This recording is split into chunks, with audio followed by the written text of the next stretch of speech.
खुलुमबाय बड'लेण्ड खौरांनि गासै नायगिरि नोंथांमोनखौ बरायबाय बाक्सा बरमानिफ्राय फोसावजानाय बड'लेण्ड खौरांनि रादाबखौ फरायदों आं रमेन बरुवा दिनैनि गाहाय रादाबफोराव दङ तामुलपुराव सिनायमोनै सासे आइजोनि गोथै देहा मोननो हादों कान्तिस्वर नार्जारिया सोरगोआरि जालांबाय नोंथाङा नायगासिनो दङ बड'लेण्ड खौरां दानिया फैदो आबुं रादाबाव तामुलपुराव सिनायमोनै सासे आइजोनि गोथै देहा मोननो हादों थांनाय 23 आगस्ट खालाराव तामुलपुर महकुमानि बेन्दों सिङाव थानाय नागरिजुलि ओनसोलाव सिनायमोनै सासे आइजोनि गोथै सह बोखांना मोनदों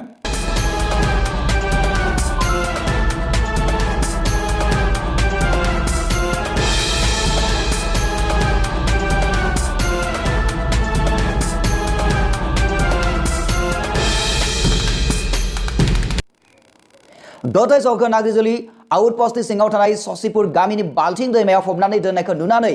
नागरिजुलि पुलिस बिफाननो फोरमायहरो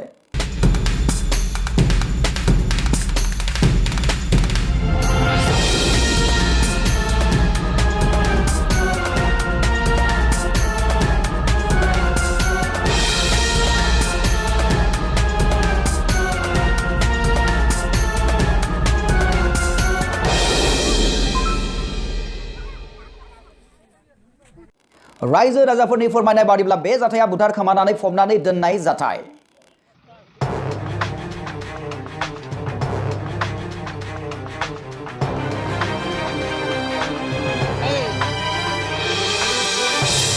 जाथायसालियाव पुलिस बिफाना नुजाथिफैनानै गोथै देहाखौ बुरखांफैयो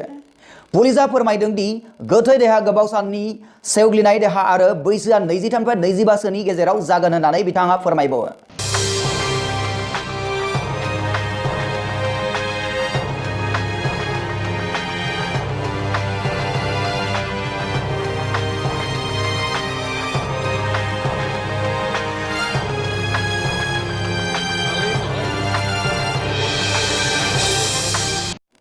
तामुलपुरनिफ्राय मनीष बर'नि रिपर्ट बड'लेण्ड खौरां कान्तिस्वर नार्जारिया सोरगोआरि जालांबाय गहपुर हालामनि खाथिबारि गामियाव रायजो जानाय कान्तिस्वर नार्जारिया 26 आगस्ट मोनानि 9:50 रिंगायाव जोबथा हां बोयो बे समाव आं दङ गहपुर हालामनि सिङाव थानाय काटनिबारि गामियाव जाय गामियाव मैया थांनाय हरनि 9:50 मिनिटाव सासे बैसोगोरा सुबुङा जिउ खहा जालांदों एबा रुंसारि जालांदों बिथाङा समाजनि थाखाय जेबो बिहोमा होलाङाखै थेवब्लाबो बिथांनि न'खरनि थुननायाव सोरगोआरि जिउमाया आलो गोजोनै जायगायाव मोनहैथों आसाजों लोगोसे बिथांनि थांना थानाय समफोरखौ लानानै लोगोसे बिथांनि जिउमाखौ अरायसम गोसोखांनायनि थाखाय बिथांनि मुङाव मोनसे निउस कभारेज खालामनो थिनदों बेनि थाखायनो दिनै जों बे दुखुथिया न'खराव आगान होफैनानै बिथांनि सोमोन्दै जों निउस कभारेज खालामदों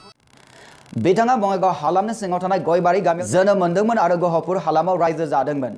बिथाङा 100 बोसोरनिबो बांसिन गोलाव आयुजों थांनानै थांनाय 26 आगस्टनि हरनि 9:50 रिंगायाव जोबथा हां बोयो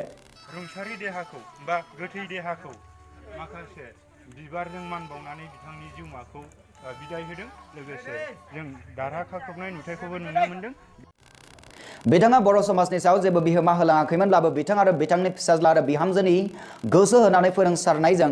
बे गंसे गैयै न'खरनिफ्राय सानै फिसौलाफोरा गोजौ सोलोंथाइ लानो हादों होननानै खौरां लानायनि गेजेरजों मिथिनो मोननाय जादों माबायदि संसार जाबोदोंमोन माबायदि माबोदोंमोन दाथ' आं मा बुंबावनो आबौखौ नों माबायदि बिदाय होनो सानो बिनि थैनाय समाव आबौमोनाथ' दा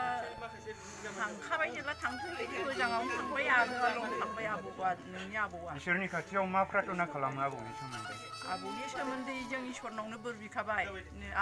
आबौआ मोजाङैनो थांथों होननानै बे आंनि बिदाया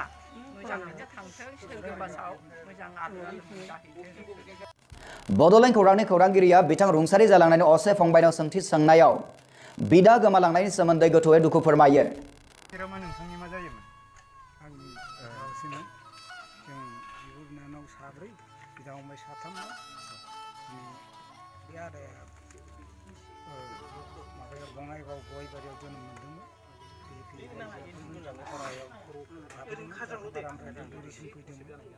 फैनानै गहपुराव खारबोदों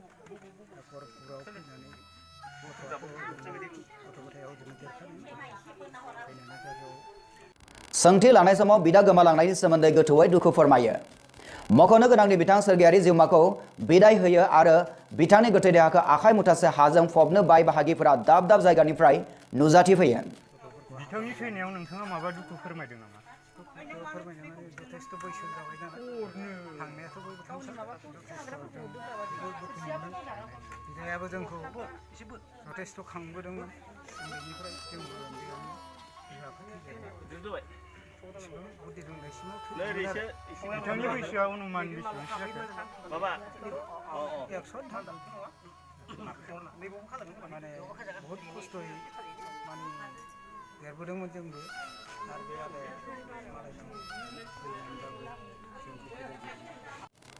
जोबनायाव सोरगोआरि जिउमाखौ गामिनि रायजो राजाफोरजों लोगोसे नुजाथिफैनाय बाय बाहागि आलासि बिथांमोना हुम जयग' होनानै बिदाय होनानै मिथिनो मोननाय जादों।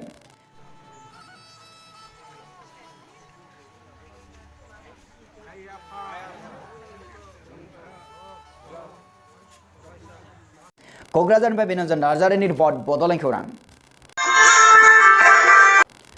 बड'लेण्ड खौरांनि गासै नायगिरि नोंथांमोनखौ फिन साबायखर जासिनानै दिनैनि रादाबखौ एसेबांनो फोजोबनाय जाबाय। गोजोन्थों।